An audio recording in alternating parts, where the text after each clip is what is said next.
Ronak approached me and Arav with a determined look. He grabbed my arm and demanded, "Who is he?"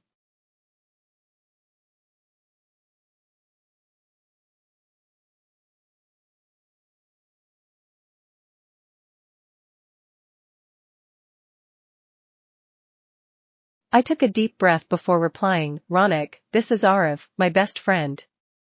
"Arav, this is my husband, Ronak."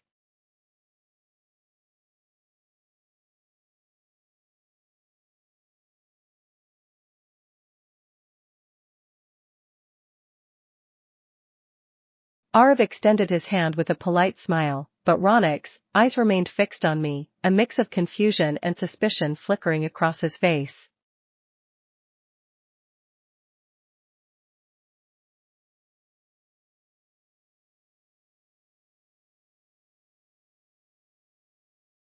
Ronak pulled me into a corner, his grip firm but not harsh. "Don't get too close to Arav," he warned, his voice low and tense.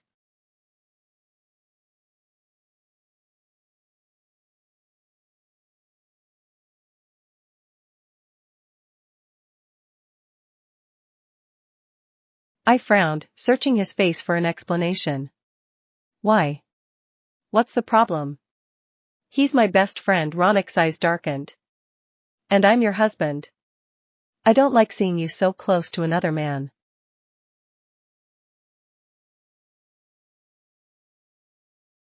I could see the mixture of hurt and possessiveness in his eyes, and it left me torn between understanding his feelings and defending my friendship with Arav.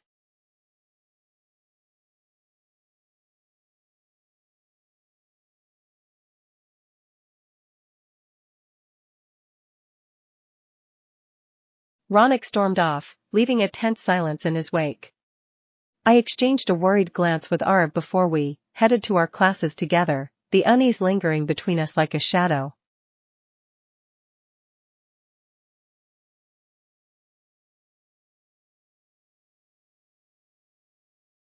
In the evening, Ronak came back from the office, his shoulders tense with the weight of the day. He immediately started looking for Ria. "Mom, have you seen Ria?" he asked, trying to keep his voice steady.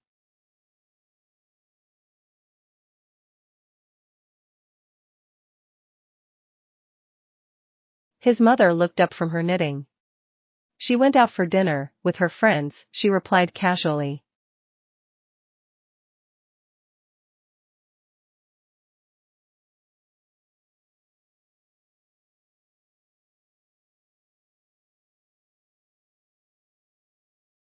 Ronak's jaw tightened, a spark of anger flaring in his eyes. He clenched his fists, trying to control his temper. "Thanks, Mom," he muttered, turning away.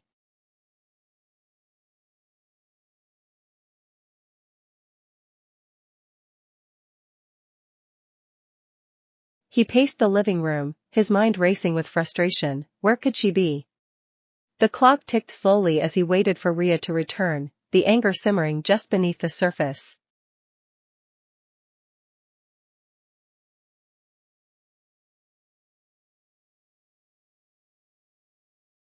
Once Ria came back, Ronak grabbed her arm and pulled her into their room, slamming the door behind them.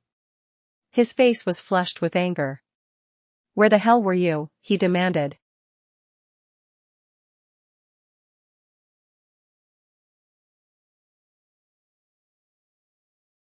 Ria crossed her arms, meeting his glare.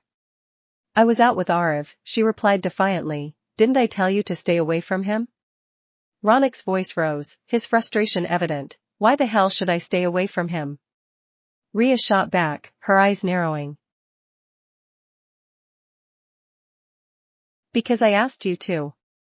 Ronak yelled, his fists clenched at his sides. "And why should I listen to you?" Ria's voice was steady, but there was a hint of hurt. "Because I'm your husband, damn it." Ronak shouted, his voice cracking with emotion. Ria took a step back, her expression softening for a moment. "Ronak, you're my husband, not my warden," she said quietly, her voice tinged with sadness.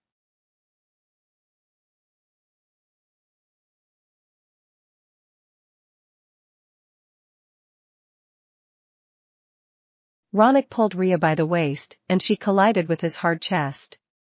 For a moment, the anger seemed to dissolve. He gently brushed a strand of hair from her face, his touch surprisingly tender. "I love you," he whispered, his voice a mixture of frustration and longing. Rhea's breath caught in her throat. The intensity of his gaze softened, revealing a vulnerability she hadn't expected. She looked up at him, her own emotions a whirlwind of confusion and affection.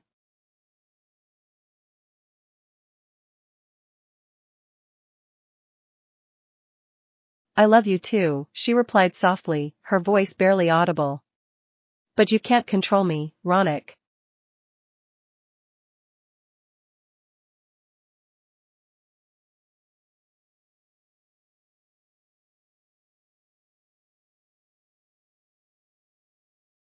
He sighed, his grip loosening slightly. "I know," he said, his forehead resting against hers. "I'm just scared of losing you."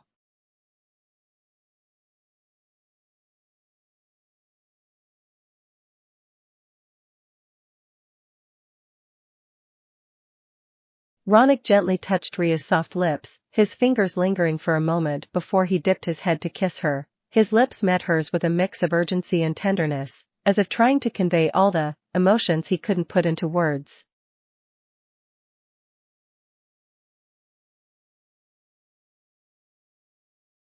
Rhea felt her heart race as she closed her eyes and kissed him back, her hands instinctively reaching up to rest on his shoulders. The world seemed to fade away, leaving just the two of them in a cocoon of warmth and connection.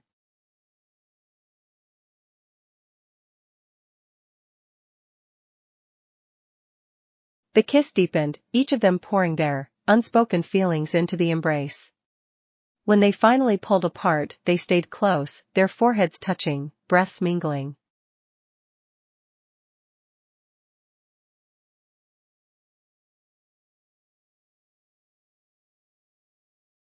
"Ronak," Rhea whispered, her voice soft but firm, "we need to talk about this." "About us," he nodded, his eyes filled with a mix of hope and uncertainty. "I know," he replied, his voice equally soft. "I just want us to be okay." "We will be," she said, a small smile playing on her lips. "But we need to understand each other better." The next day, Ronak gently woke Rhea from her sleep, a soft smile on his face. "Wake up, Rhea," he whispered, brushing a stray hair from her forehead. Rhea blinked, slowly coming to consciousness. "What's happening?" she asked, her voice groggy with sleep. Ronak's eyes sparkled with excitement. "Get ready," he said, his voice warm and inviting. "I'm taking you out today."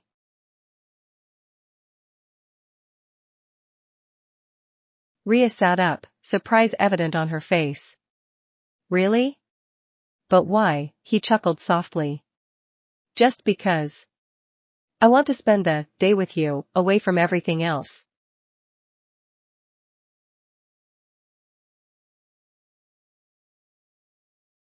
Rhea's heart fluttered at his words.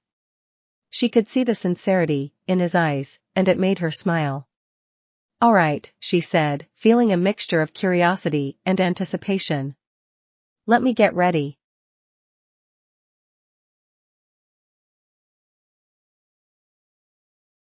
Ronak nodded, his smile widening. "Take your time. We have the whole day." As Rhea got dressed, she couldn't help but feel a renewed sense of hope. Maybe this was the start of something better for them.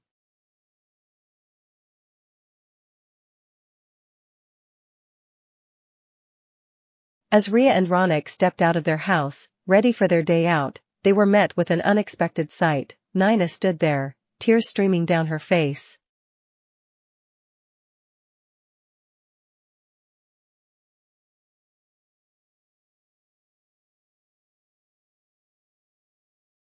The moment she saw them, she rushed forward and hugged Ronak tightly, her sobs echoing in the quiet morning air.